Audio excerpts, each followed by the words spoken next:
to another episode of Talking DS, the podcast where we dive into the best tips, tricks, and stories for stretching those dirhams. Today, we are joined by Mirna. Thank you for coming. Thank you for having me. Absolutely. She is a Dubai-based dietitian renowned for her science-backed practical advice that empowers parents to make healthier choices. Whether it's creating balanced meals or managing picky eaters, Mirna's expertise has been a game changer for countless families. Mirna, Yes. thank you for joining us today. So I think we should start from the beginning. What made you start getting into nutrition and inspired you to be a nutritionist? Great question. You're taking me back. So I actually didn't start with a passion for nutrition. What Okay. happened is I had a degree already and I had a job and a career that I didn't find satisfying. And my sister at the time was doing nutrition herself and she was really into it. So I was like, you know what? I had just gotten married and I was really thinking like I want a job that is family friendly, like Yeah. something where it's not a 9 to 6 or a 9 to 7. I wanted something where I can have, maybe my own like clinic where I control the timings. I was like, you know what, nutrition Okay. sounds like something that I can do. And then I actually signed up for nutrition because my background was also biology. So it was a much shorter Time years frame. of studying. Yeah. But I got into it so much and fell in love with the field so much, especially that when I did study nutrition, I was pregnant. And at the time, everyone was learning, it was fascinated with the weight loss and, the keto diets and the calories. And I was just so focused on everything that was pregnancy related and baby related. So I really took in a lot of information that had to do with my time, Okay. what I was experiencing at the time. And I graduated and I just took that on. Like it was my mission to teach everyone everything that I knew that they did not know about child nutrition. Because even as a dietitian, I was just shocked, with how important nutrition is for children actually. And I had no idea that what you do in between pregnancy and until the child is 2 years old actually sets 90% of that foundation for life. Wow. So that, and it's called the first 1,000 days of life. Okay. And that was just so fascinating for me. Like it could transform the cells, it can transform the expression of certain diseases. So even if you genetically carry diabetes, what you feed your child between 0 to 2 can turn that off. Like even Wow. if you're predisposed to cancer, like what you have during that time can turn it off and how it can impact it for years to come. So I was just like, it was a passion that I like, it held on, like it took over me. Yeah. And that's it. And then when I started working, I decided to go into pediatrics. And then I had my son. And then there was the second shock, which is everything you learn is so much easier said than done. The reality sets in, right? I was like, okay, breastfeeding. And then we're like, oh my God, like this is hard, and there was feeding babies. Yeah, okay, it all sounds good, but who has time? Yeah. To make these food that my baby is not eating. Yeah. And make all of these messes that I don't have time to clean up. And so all of it was so hard. And then I took everything that I learned and I was like, you know what?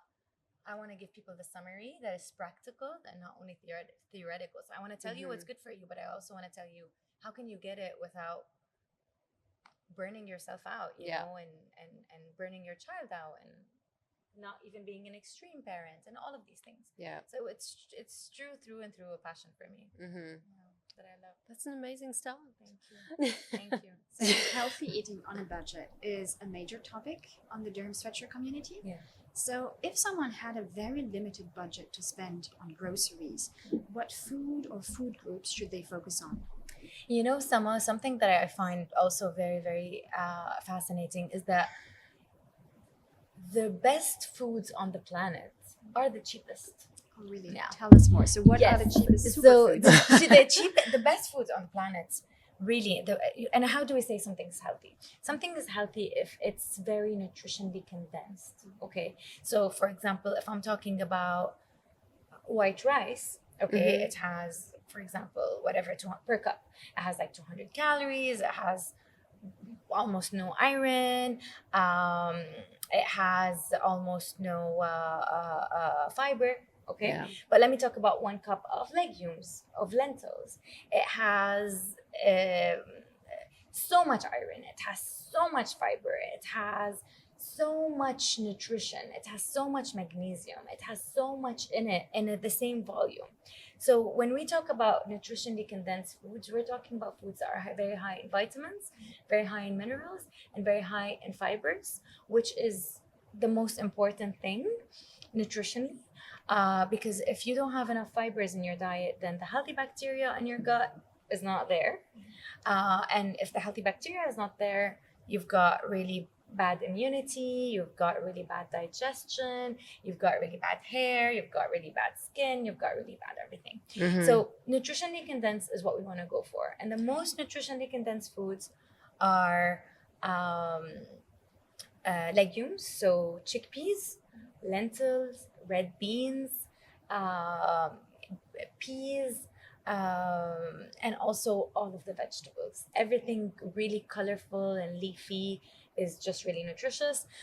Something that's extremely condensed in nutrition is also whole grains. So bran, whole grain flour, oats, which are all actually really cheap.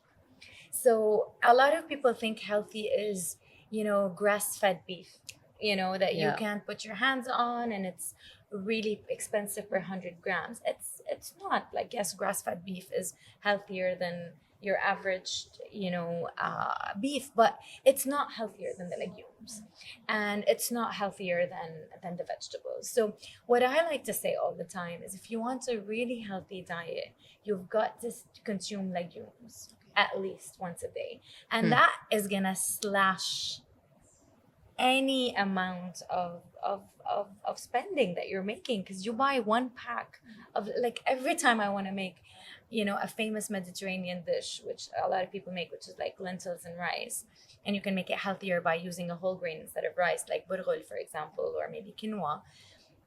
And every time I make it, I make so much of it, and it's like 10 dirhams, and I make so much of it that I Yeah. can feed the entire community, And what's special about foods that are legumes, which are cheap and much higher in nutritional value, is that they make you full so much more, because they're so rich in fiber that you actually end up eating less. So I'm not saying eat less to save money, but, like, honestly, you're just gonna eat so much less because they're so rich in fiber that they're Yeah. gonna, And it keeps you full for longer as well, right? much longer. Yeah. Because a lot of people think that gassy food is not good for you. But in fact, these gases, which are the short chain fatty acids being released in your gut, they are the healthiest things that you can possibly consume or give your body. Oh, really? They So it's healthy to be Yes. bloated? Not to be bloated, but to have these foods that Okay. actually create these short chain fatty acids, which are proven to help your brain, your gut, and everything. Yes, it's going to cause some bloating, but also the more you consume them, the more your gut gets used to them, the less they bloat you.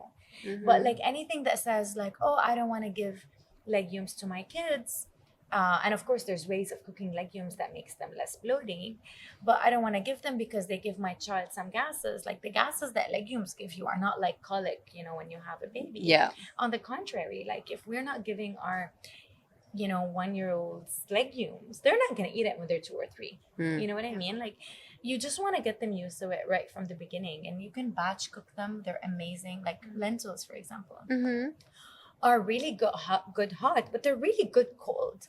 Like, I make them, I cook a batch at the beginning of the week, and I put them in salads.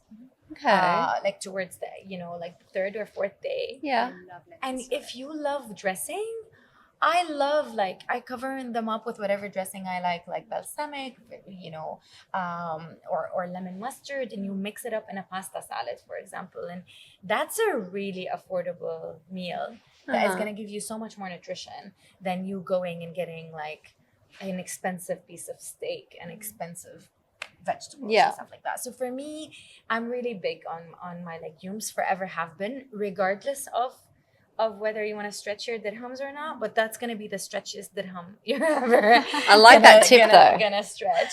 Stretches dirham. So if you wanted, sorry, Yeah, sorry to no, interrupt. please go ahead. So if you wanted to have like some vegetables, and on the side you had your legumes, is that as good or even better as some meat or other sources of protein? You know, you can look at it. We don't want to create controversy. Mm. We don't want to say something is healthier than other things. But in my view and in my study of nutrition, I think you can do any diet well and thrive. Okay, but so you can do a high protein diet or animal protein diet, and you can thrive if you're having enough vegetables and enough whole grains, but you're gonna have to have a lot of vegetables and whole grains. And you can do a vegan diet and thrive 100% and equally thrive. So what I'm gonna say is, if you do a vegan diet while, you know, because some people do vegan diets and they're eating French fries and white pasta all the time, like, no, that you're not gonna thrive that No. way. But if you're doing it well, you will get the equal nutrition and even better nutrition, because we know some of the people that live the longest are the people that have the majority of the legumes and vegetables. So I can say from Wow. here that for sure you're not going to be compromising on nutrition. Absolutely not. So Okay. if that answers your question, yes, it can be Yes. equal nutrition or even better. You just have to be, you know, mindful that you're getting all the food groups that are in your diet. And, you know, legumes happen to be, so let's say you wanted to tell me, okay, I'm just going to eat broccoli and cabbage soup for lunch. Like, no, that's not, you're not going to thrive Mhm. because you don't You're have any missing some. proteins, right?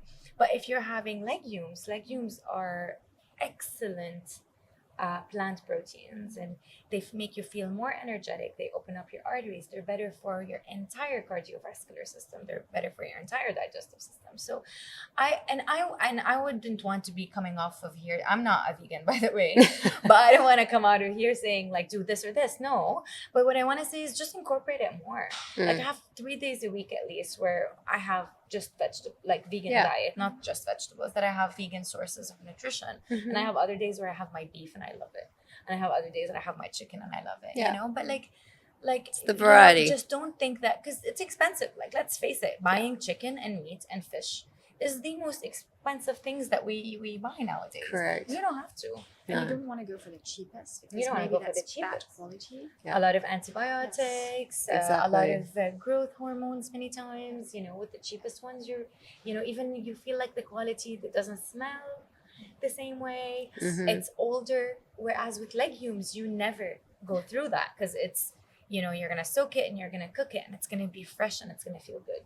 Not gonna be fresh, but I mean, it's not gonna be old the same way that you're gonna be having some.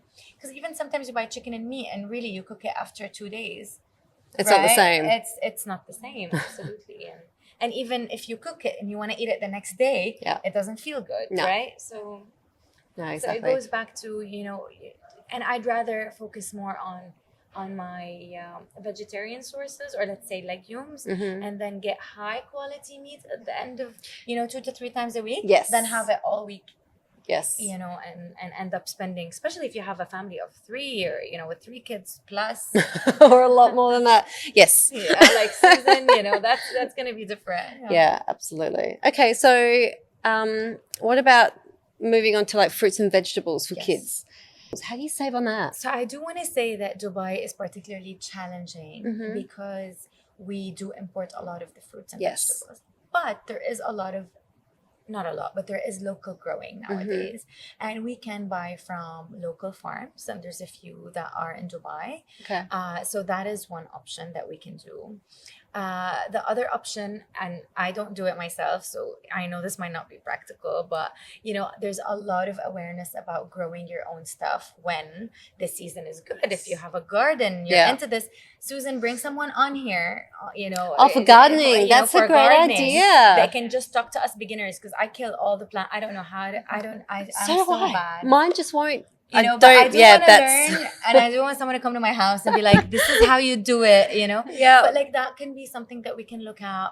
And number 3, and very, very, very, very, very importantly, is meal planning. Okay. There's nothing that beats meal planning. Like when I first moved to Dubai, I used to go to the supermarket and just go like, oh, these eggplants look nice, I'll make eggplant parmesan. Yeah. These, you know, asparagus look nice, I'll make salmon and asparagus. And I would just, you know, like dream of making all of these great meals. But, Mhm. you know, really, I'd only make 3 meals a week, which is the max that I can do. Yeah. So instead, now I plan what do I want, and then I get my vegetables based on what do I want. Okay. So that ends up being like a third of what I wanted to really see and enjoy and want to buy. Mm-hmm. So, and I end up with no waste at the end of the week, and without That's true. expensive things that got ruined. So with meal planning, it really makes a huge difference. Like, I start my week knowing exactly what I'm going to cook the entire week. Okay. Like, there's no going wrong with it.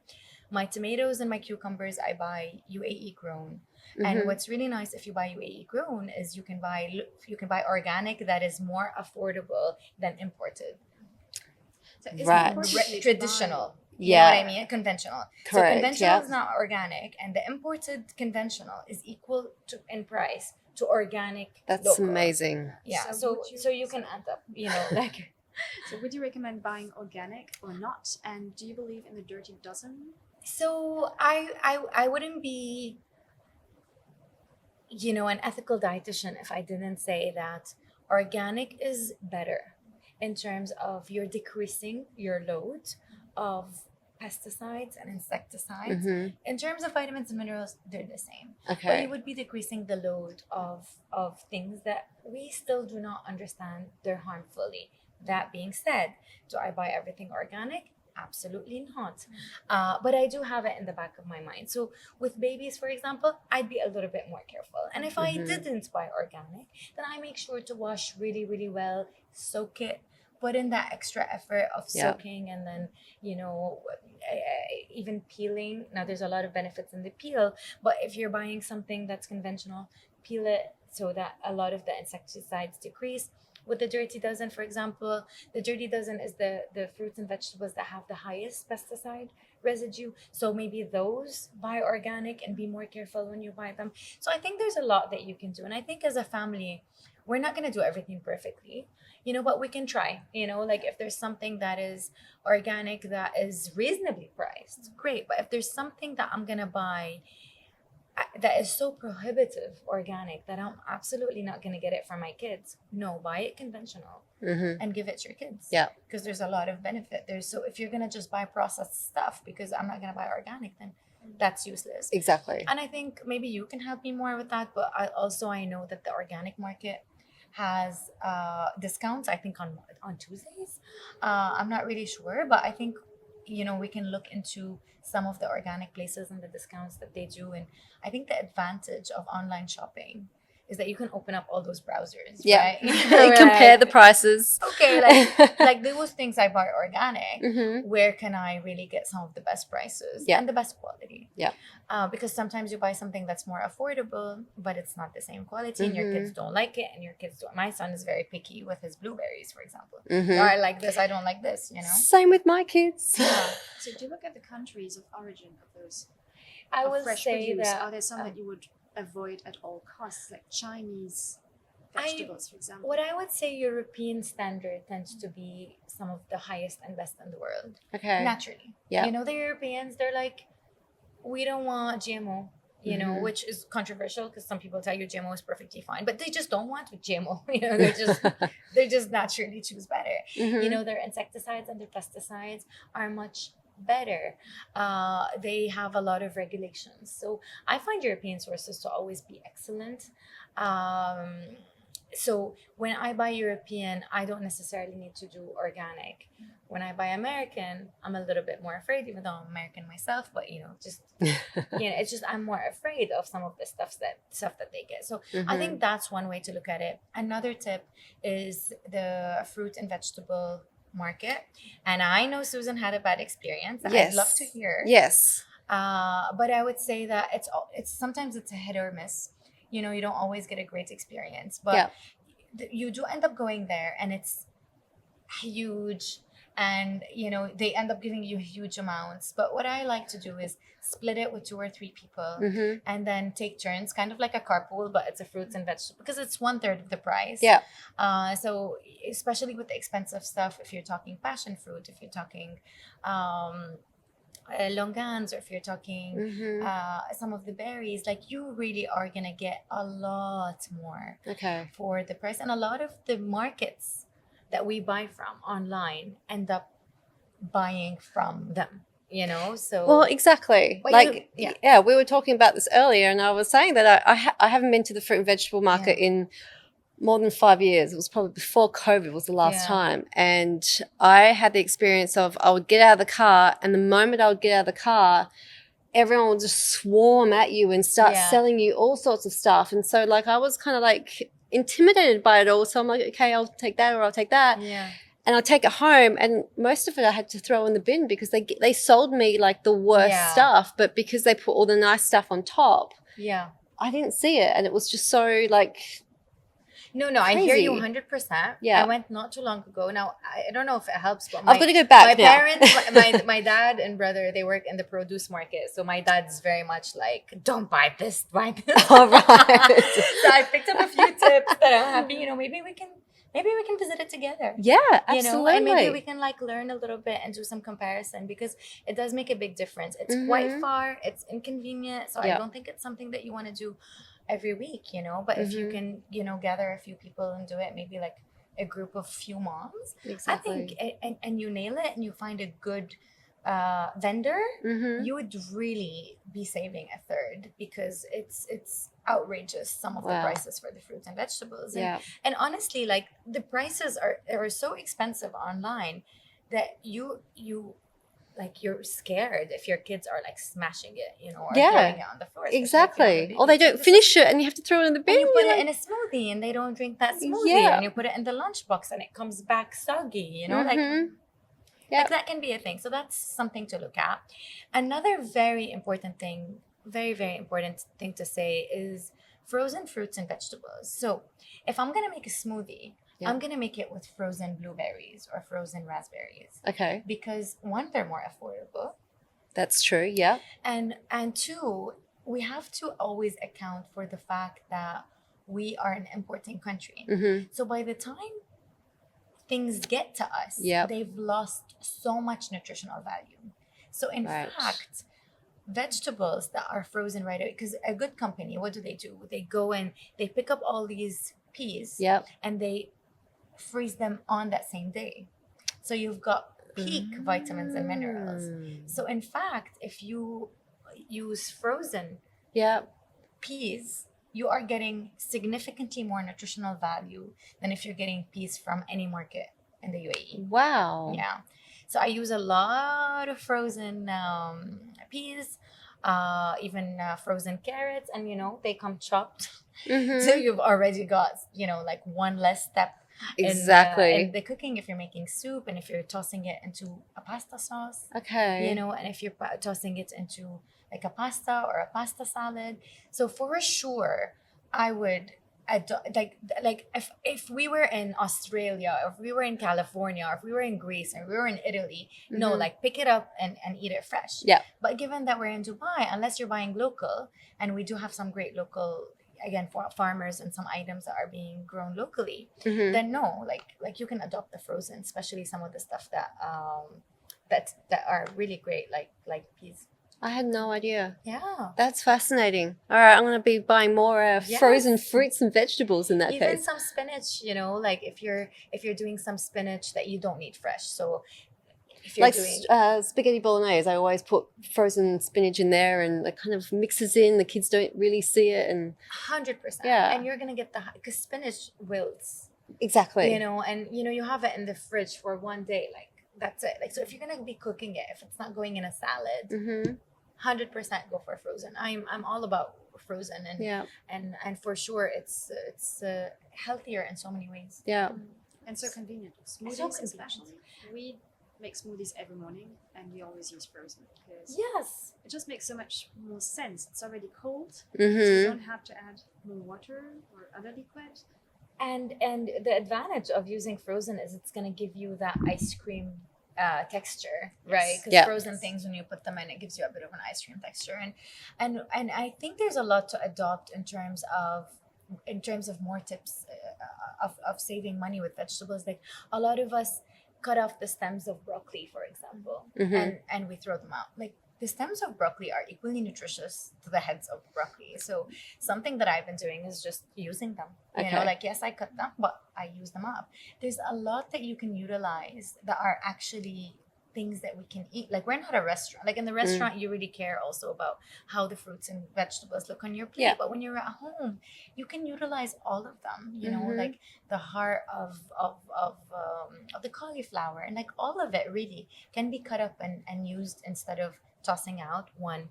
And two, if you have things that are left over, like fruits that are about to, you know, get old, vegetables that are about to get old, like, if we just adopt like, because I know our grandparents, you know, they had to use everything because things are seasonal and they can't just import things. Just put them in bags and put them in the freezer, and they will really, like, you know, with the vegetables, you can use them for stock. You can just add them if you're cooking chicken or meat or stuff to just amplify the nutritional value. Yeah. Or you can like saute them and like, you know, mash them to make it into like a sauce, like a white sauce or a red sauce or a soup with what I do. Do that for my kids. Mash it all in. They don't notice the difference.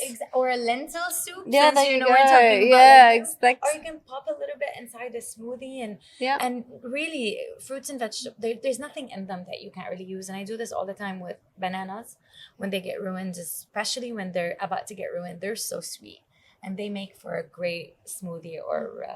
Are they great for baking, right? Great so you for can baking. reduce the sugar content. Yeah. If you open my freezer, you find so many random things.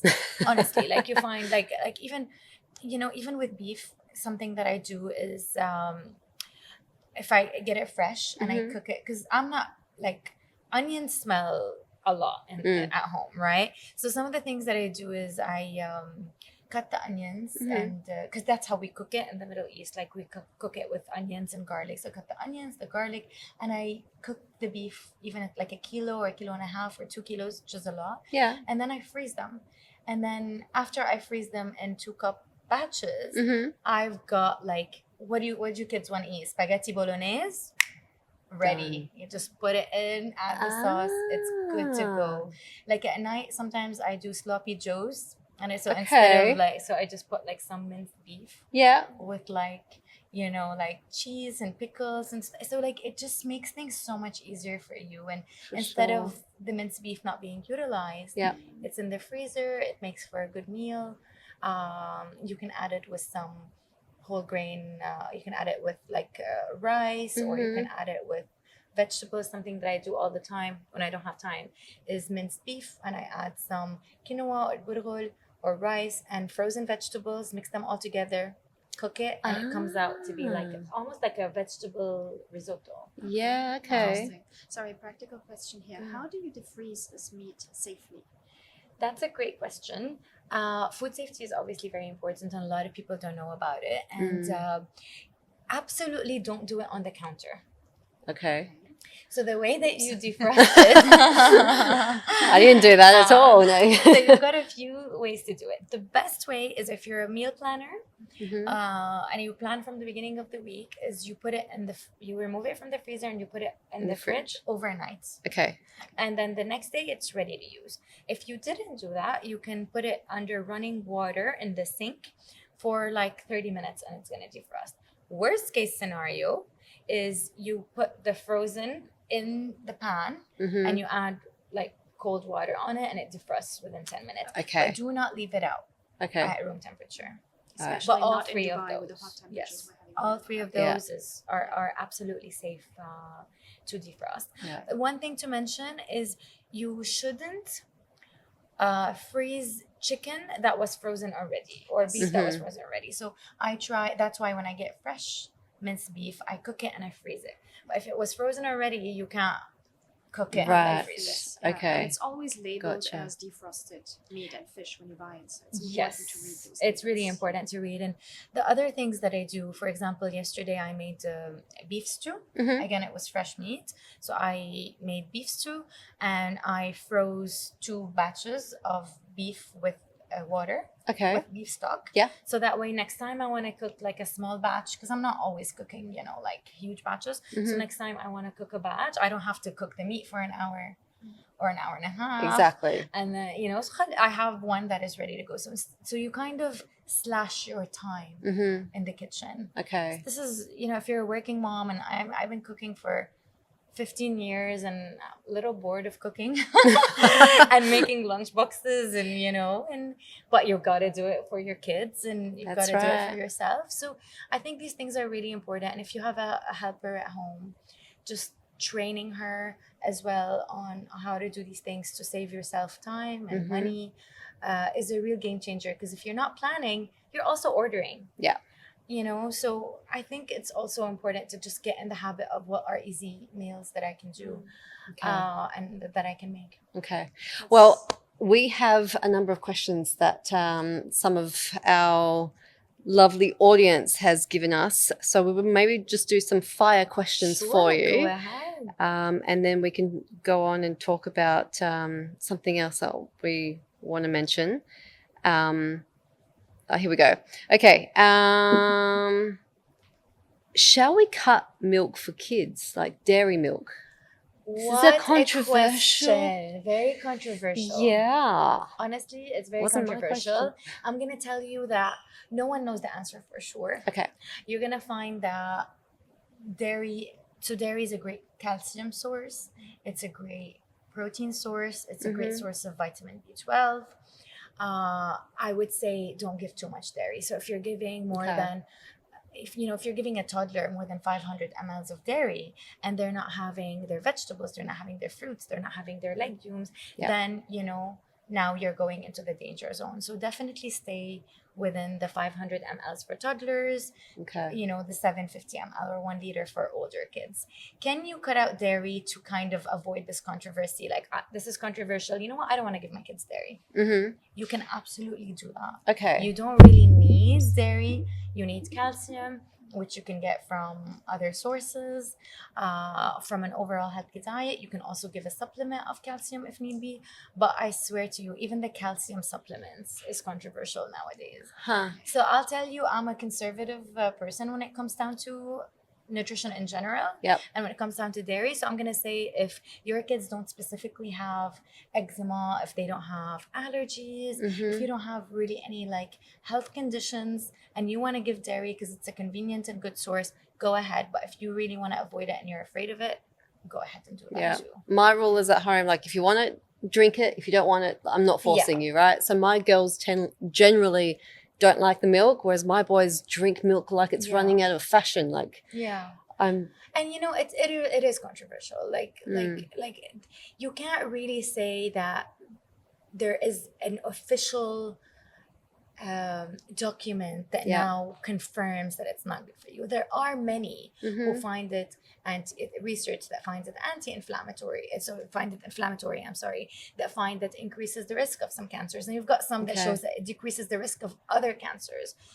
I mean, is it vegetables? No. Is it legumes? No. Is it olive oil? No. Is it like a safe food that you can definitely close your eyes and say it's healthy? No. So it's up to you if you want to be the type of household that wants to avoid it or keep it. Okay. Thank you. Great So answer. another question we received is, what are the signs of nutrition deficiencies in kids?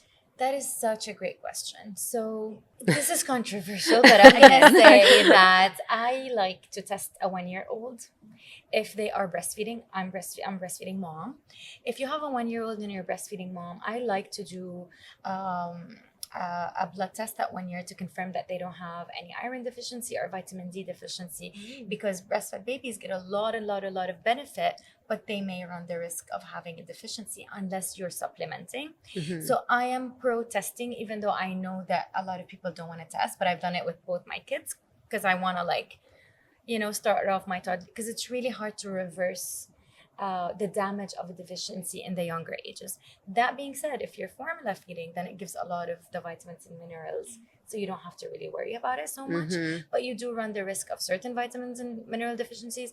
But from a more realistic and practical perspective, if your kids are getting sick a lot, then it could be a sign of vitamin and mineral deficiencies, or that they're not deficient, but they're not getting it enough. Number 2, if you find that their under eyes are a little bit dark, if you find that obviously they're tired, they're lethargic, they're not their usual selves, even if they're not doing that well in school, a lot of times it's a missed deficiency, because a lot of vitamins and minerals can really impact mental development. And really, that's very important for children, because it's not like adults, like with children, they're taking it to really grow their brains. And for sure, if you find brittle nails, if you find skin that is not like moist, that's not hydrated, those are all signs that you should look into something. If their growth is not as it should be, like I have a daughter my daughter is short, she's petite, so is my son, but I've done my due diligence. He's doing great now. He's no longer petite. But I do my due diligence. I go to the doctor. I'm like, I've ticked off my nutrition boxes, but I'm a little worried here or here or here. And I do some testing, and once I know that I've done my job, I'm like, okay, that's their height, that's fine, because I'm short, my husband's short, and it's genetic, but at least I've done my dues. But some of the things that also I find to be valuable is, if you feel like your children are not getting an adequate diet, talk to a dietitian, get a meal plan, just try to incorporate, like ask yourself, am I giving vegetables daily? Am I giving legumes at least 3 to 4 times a week? Am I giving fish? Am I giving olive oil? Like, is my diet nutritious enough? And if it's not, just get some tips. Like, whoever is listening today is getting some tips, but you can get something more personalized that works with your kids, their food preferences, your home, what you like to cook, your cuisine. Some cuisines are naturally much healthier than others. Yeah. But what if you knew all this, but you had a picky eater? Yes. How would you manage that if they just refuse to eat everything you give them? So, picky eaters are very common nowadays. We've got like statistics that show that 50% of children are picky eaters. And I'd be lying to you if I told you I can answer this question in even 1 episode or 3 episodes, because picky eating is very personal, and it has to do with so many different elements. It has to do with genetics. So sometimes you do everything right, but they picky eaters like their dad or their uncle or their moms or their aunties or like us. So a big part of it is genetic. A big part of it has to do with how food was offered with the younger ages, like between 6 months to 12 months. A big part of it is they were great eaters, but just naturally changed. The environment, the school environment, their sensory issues. Do they have sensory issues? Do they have an issue with touch or colors? So depending on each reason, there's a different answer. But I've worked with picky eaters, and if you talk to any feeding therapist, usually it's a long assessment to understand why, and then it's a long, it's so much trial and error, and it's an exposure program where we expose them to different foods over a long period of time. But to be realistic and practical, there are some things that really help. Like Susan and I were speaking off air a little bit ago, involving them in the food is the number one thing that I've done that has really worked with me and has worked with all the parents that I've worked with. So if I, honestly, until today, I tell my son, what do you want in your lunchbox tomorrow? Even though it's usually the same stuff and I know the answer, but I do ask him, so he feels like he's got ownership. And if I don't show him that lunchbox, a lot of times he's like, you put this and you didn't tell me. And I'm like, okay.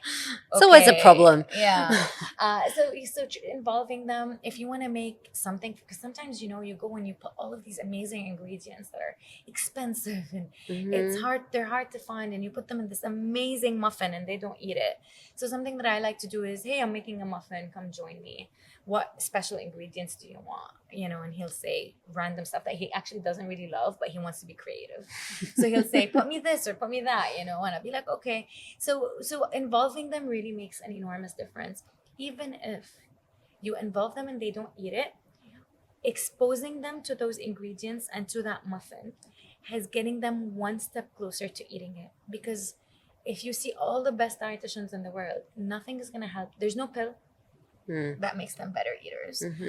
Yes, you can check for vitamin deficiencies and correct them, which improves appetite, but that's only in correction of deficiencies. But there's no pill, there's no magic solution. The more they're exposed, if they touch it, some kids will not, if they have an issue with cucumber, they will not want to see it on the table or in the same room. And I've experienced that. Wow. So the fact that it's on the table and they're not eating it, that's one step closer. Okay. The fact that it's in their plate and they're like, Mama, I don't want to eat this, and you tell them, okay, remove it from your plate, that's one step closer. You're actually moving up the picky eating ladder.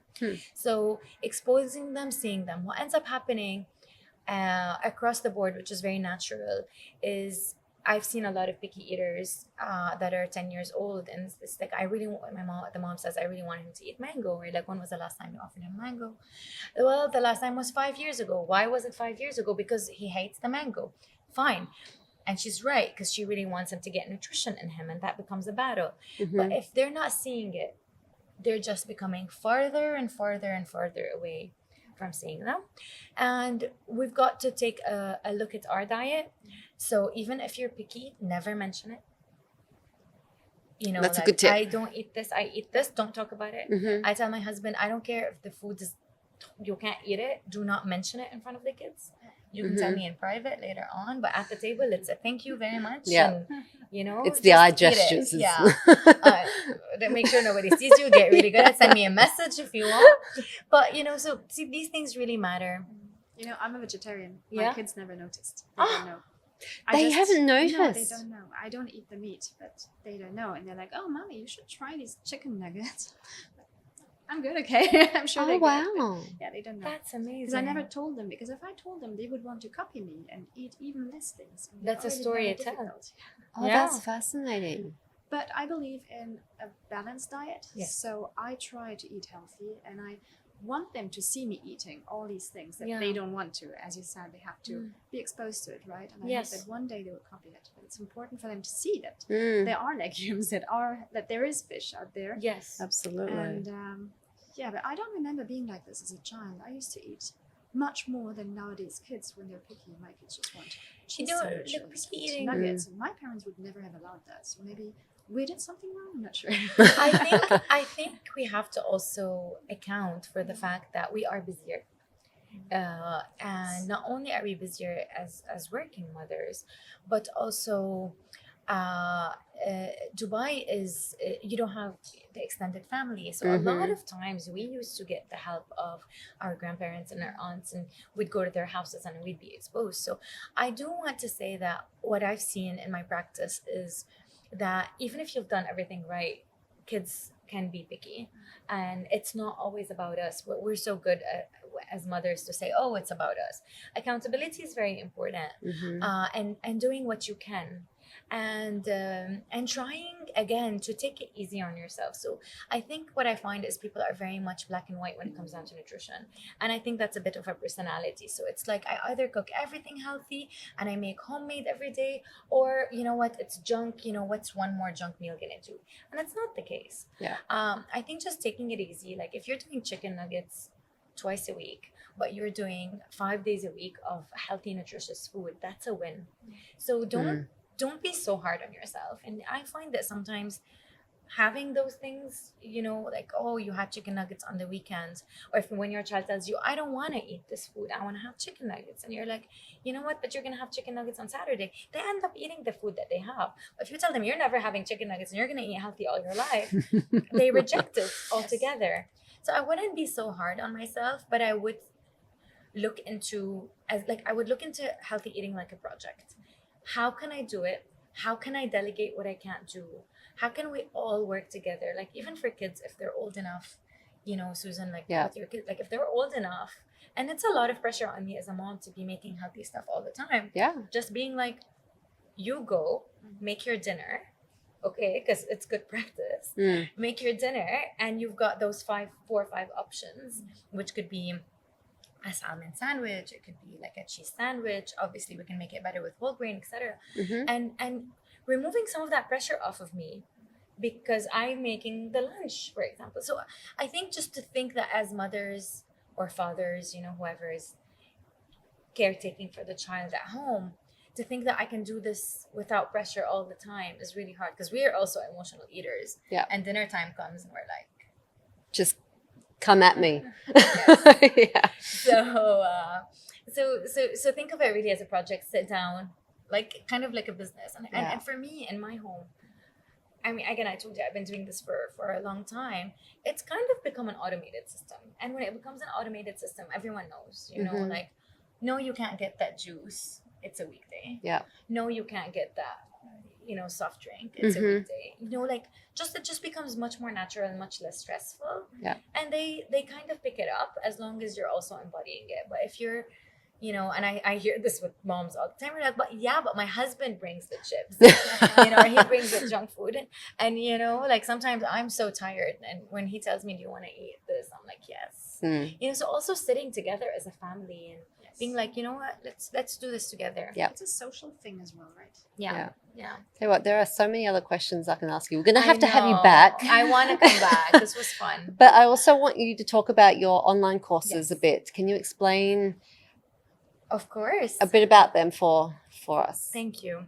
So what ended up happening over the years is, these kinds of conversations that I'm having with you now, I was having 10 times a day. I can imagine.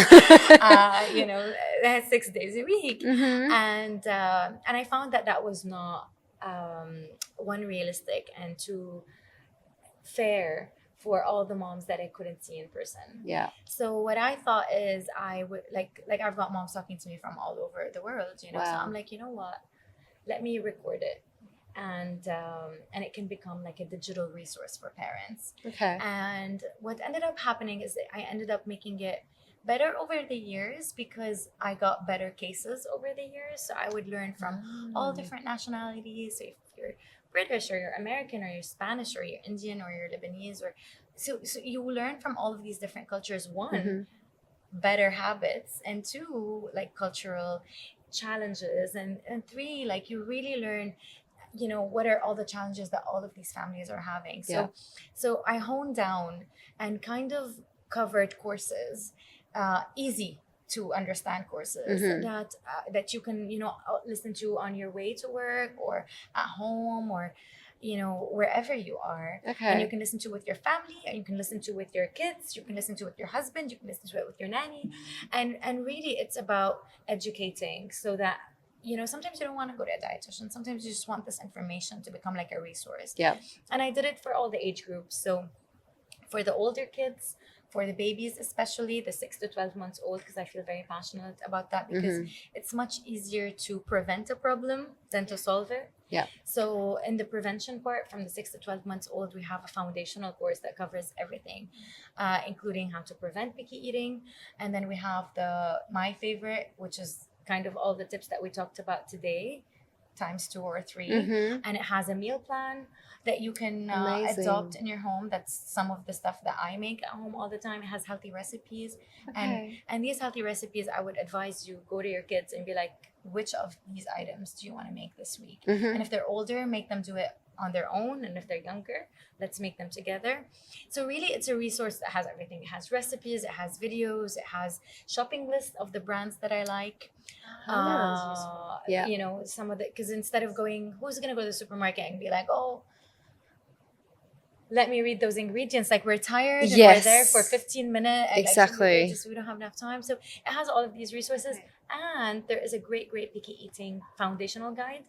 And this guide is really good for watching it and being like, okay, I can adopt this and this and this. For some parents, it's more than enough and they don't even need to see a dietitian. They're like, okay, I started doing this and my life changed. And for others, it's like, okay, this taught me that I actually do need personalized one-on-one help. Okay.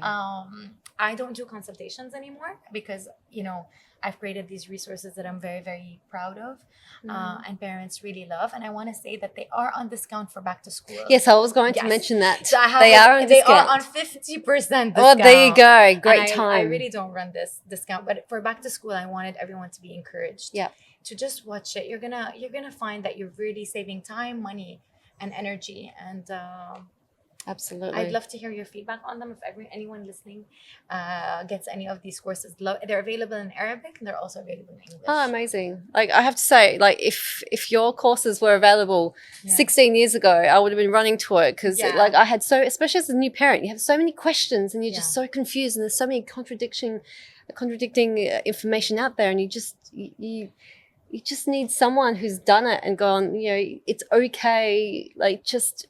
Yeah, no, I get that. And it's hard, right? Like, you It's go to the really doctor tough. and the doctor, has time for you, but it's not their job. Yeah, exactly. To give you all of these detailed information, So and it's a whole process. It takes time, right? You need all this information first before you can apply it. So one visit to the doctor will not solve all your problems. No. And even one consultation, like what I find is, when I wanted to tell people, to educate them, like you're sitting there for 1 hour, it's not enough. You're no, like, it's not. Like we we're just here had for verbal diarrhea. Yeah, exactly. We're here for a little while, and there's still so many questions I still want to ask you, but there's just not enough time. We'll have to have you back again. Going to the supermarket and kind of, maybe I imagine doing that practical. Yes, with you. yes, that will be fun actually.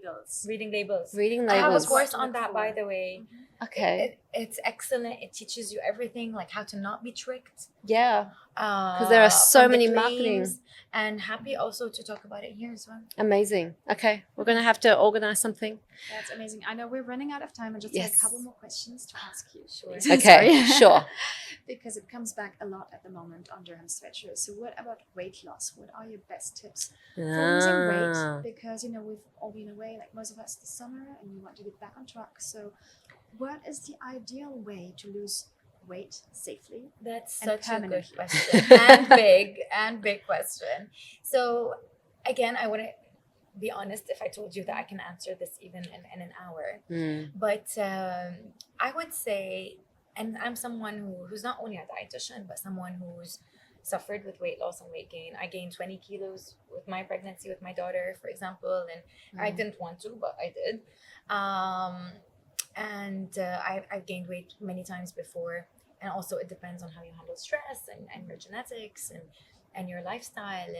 And I think there's a lot out there. And like I said, there's a lot of diets and there's high protein diets and there's everything. But I would say don't do a diet that you can't sustain. If you want to do a fun diet that will give you a lot of results, like a high protein diet and a low carb diet, do it, but not for long.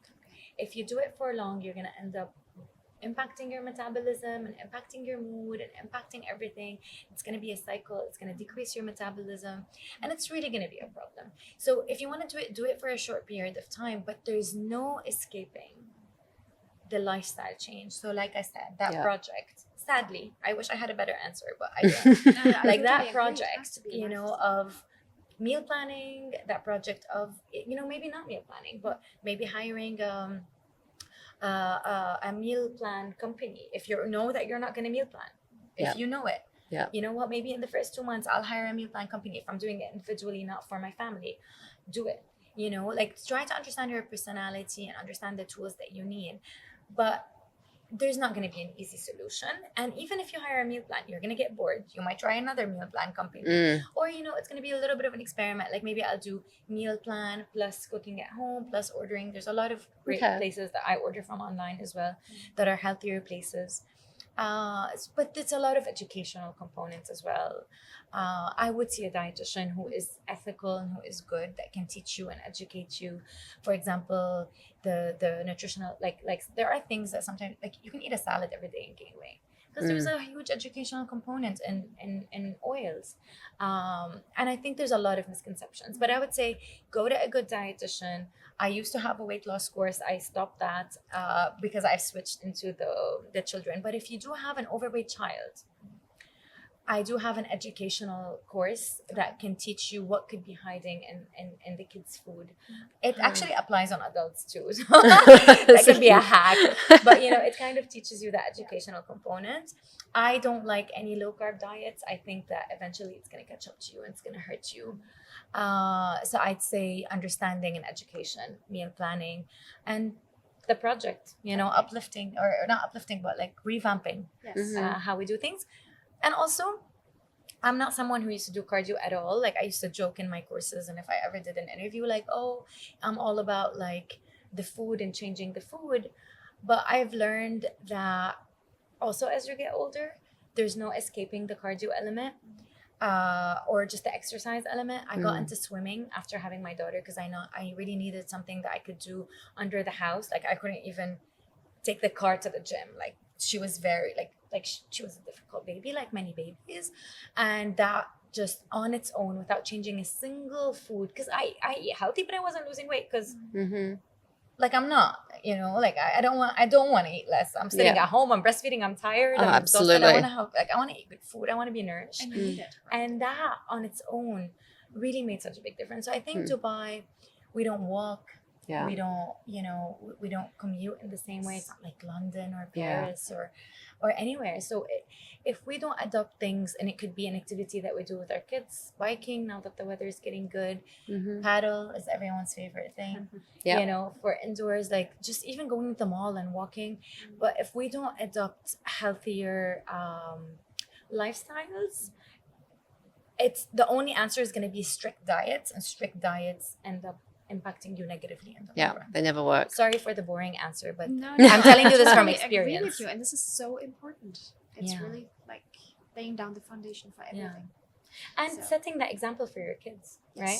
Like you don't want to tell them, eat this less and eat that less. You want to, yes, I eat less of the unhealthy stuff because you can't outrun those if it's junky and high in oil and high in sugar. I mean, you can run all day and you're not going to burn it off. But, just setting that example, I think is also really important. I try not to bring my kids to the supermarket. Sorry. Yeah, no, I get that. That's my tip. Don't bring the kids to the supermarket. Order everything online. They won't complain. I mean, it's nice to take them to the supermarket when they're in that, like, oh, I want you to choose healthy. So you can do it once, and also like set a budget. Like there's 20 dirhams that I'm going to give you to buy something junky.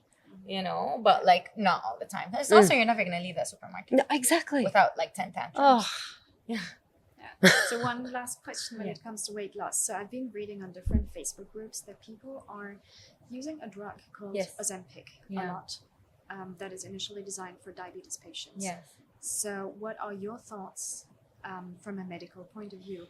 We're all about controversy. Yes. You guys are not making it easy, huh? No. So my thoughts are there's pros and cons to everything. Oh, you see pros. And there is a like a place that you reach in your weight.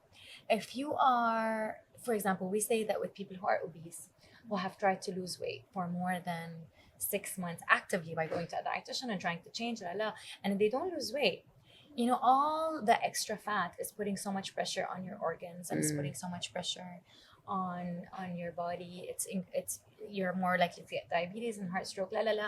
It is so much worse to stay in that weight than it is to sometimes do a surgery that can help you lose weight, right? Like a safe surgery, like a gastric bypass, or etc. Like there is a time where the risks of those surgery are less than the risk of staying at that weight.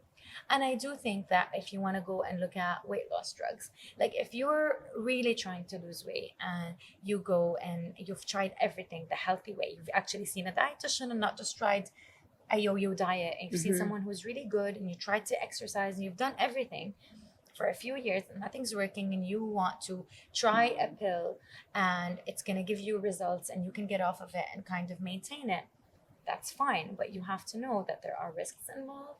There are people, I know a lot of people who took the Ozempic and didn't lose weight, and I know a lot of people who and did not, absolutely, and it gave them heart palpitations and gave them like other issues, and there are side effects. So again, I don't do weight loss anymore because I can't, but I would say try everything else. Understand that nothing is without side effects, and if you can put that money and that investment into learning and changing things at home, even I'm telling you, like if it's easier for you to get a meal plan company, do it. If you want to get a healthy chef, do it. But it might be better to try all of these things than to go into medications or weight loss surgery. And if you've tried everything and it's not working, you give it a try. I know people who have seen good results and no side effects. It's something you discuss with your doctor, endocrinologist. Make sure you don't have anything that can hinder your that can impact your health. And I think we've all seen the news and we've all seen the talk of the side effects that is happening. So it's definitely a conversation to have with your doctor. So only as very last resort, after you've done all the lifestyle changes, under the supervision of a doctor, talk to your doctor about it. And I would be wary of if a dietitian recommends it for you. We're not supposed to. We're supposed to help you in terms of impact, and we can refer you to a doctor to see that. So also, make sure you don't have any thyroid issues, make sure you don't have any endocrinology issues, make sure you don't have any heart issues. You know, like this is a conversation that you have after you've seen things with your doctor. Well, thank you very much for the valuable advice. You're very welcome. Thank This you. was really fun. This was a lot of fun and it's a lot of information. I feel like I overwhelmed you guys. No. That Go was home and cook legumes. Yes. exactly. I'm going to go shopping later on. The most basic things are the most ancient, really. You know, it's Yeah. like what they say, it's caveman that food. easy. Yeah. Yeah, so All yours. thank you so much, Mirna. What an insightful conversation. Mm-hmm. If you are seeking more guidance on nutrition or want to make healthier choices for your family, be sure to explore Mirna's digital courses. Please tell us where to find them. Yes, so you can definitely follow me on Instagram if you love Instagram.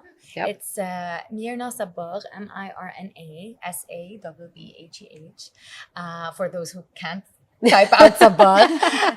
And also you can check out my website. It's mirnasabbagh.com. Okay. I think you can just put Mirna Sabbagh courses on Google and I think they should come up. Yep. There's something for every age group, but please, if you do explore the courses, I really want to know what you think and how you find them. And really, I want to know if it has created an impact on your families or not. Just so I know, when does the discount finish? It finishes actually Tonight. Quick.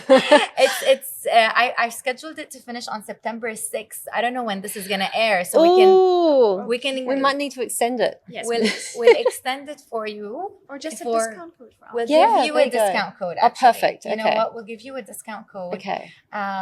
What do you want the discount to be? Can we make it just DS50 perhaps? We'll make it DS50. Okay, for you. I'm gonna apply that DS50. today. Perfect. You All got right. it. You heard it here first. Okay. So thanks again, Mirna. You're Really, very really welcome. appreciate Such your a pleasure to time. be here. And thank you to our listeners. Thank you for tuning in and being part of our community. Remember, healthy eating doesn't have to be costly or complicated, and a bit of planning can go a long way. So until next time, keep stretching those dirhams. Bye, everyone.